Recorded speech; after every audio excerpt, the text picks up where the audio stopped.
Hey everyone, welcome back to the shop. Thank you so much for watching this video. I was studying scripture this morning and something hit me really heavy. I read this verse in the book of James, James chapter 3, verse 18. And James wrote this. He wrote, "Peacemakers who sow in peace reap a harvest of righteousness." So peacemakers who sow seeds of peace reap a harvest of righteousness. Man, this hit me so hard today. At this moment in our history, we are so divided, so many of us, and we have allowed politics to pull us apart personally. And this word of being a peacemaker, it's so powerful. I love this idea. I'm so grateful for it. We're at such a divisive moment in our history, and I don't want to be part of the division. I want to be a peacemaker. And I don't know that I'm doing a great job at that. But these words that I read today, that's so encouraging, and I wanted to share it with you. And I'm reminded of a few things. I'm reading this verse in James about the power of being a peacemaker. And I know Jesus talks about being a peacemaker. But it reminded me actually of a teaching of Pastor Zarlengo many, many years ago at Smithtown Gospel Tabernacle. I was fortunate enough to be sitting in at a service, and Pastor Zarlengo shared, he was talking about peace, and he said, peace is not some wimpy, mamby-pamby thing that happens because of lack of tension or because there's no battle going on. And that's peace. It's the lack of friction. That's not the case. Peace is like a mighty warrior that shows up despite or even in the midst of conflict. That when conflict is happening, we peacemakers, those of us who operate in peace, the peace that surpasses all understanding, the peace of God can be on us and in us in the midst of conflict. It is a mighty warrior that does battle against the lack of peace, the anxiety, the division, and the fighting that happens. It is fought. That stuff is fought against by peace, by being a peacemaker. So let us together be peacemakers. Let us do battle in the streets, with social media, with whatever means we have, battling against division, not battling against our political disagreements. Yes, I'm not saying don't hold political positions. We all hold political positions. I hold very strong political positions. But guess what? I have friends and family members who I know and love who have very different political positions than I do. So what? I love them. We can love each other. We can serve together. We can even talk about politics and not want to kill each other. That's fine. We have hearts of there's more important things in this earth than being right, than convincing people that you are right about your politics.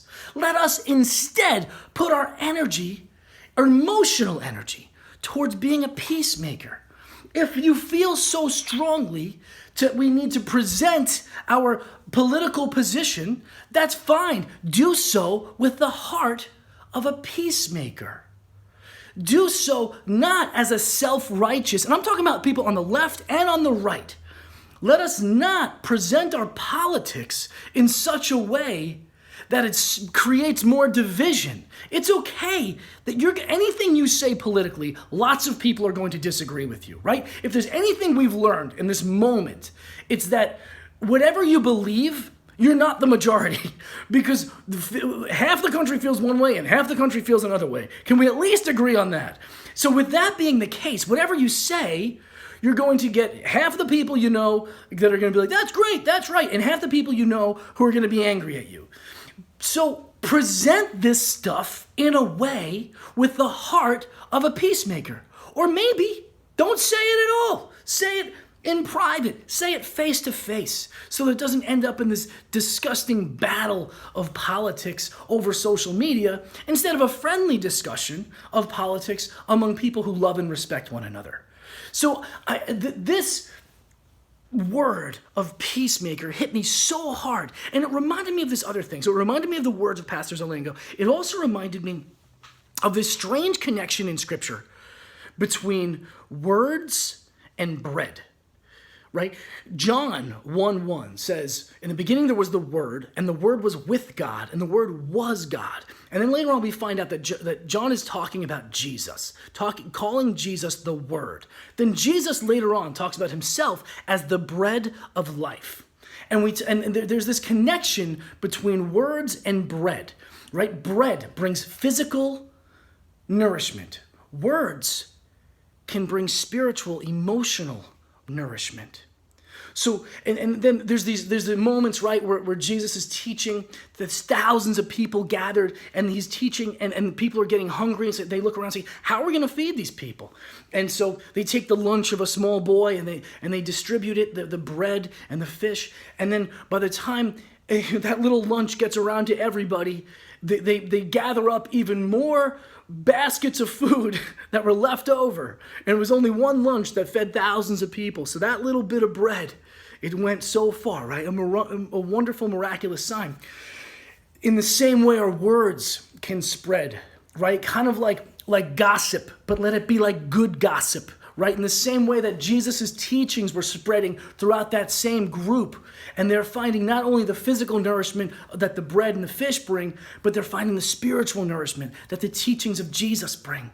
The teachings of peace, the teachings of the peacemaker. And so in the same way, let our words be like bread to people.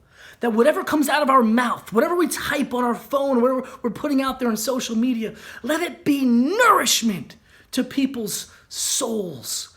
Let it be nourishment and encouragement to the people around us. Let our words be like bread.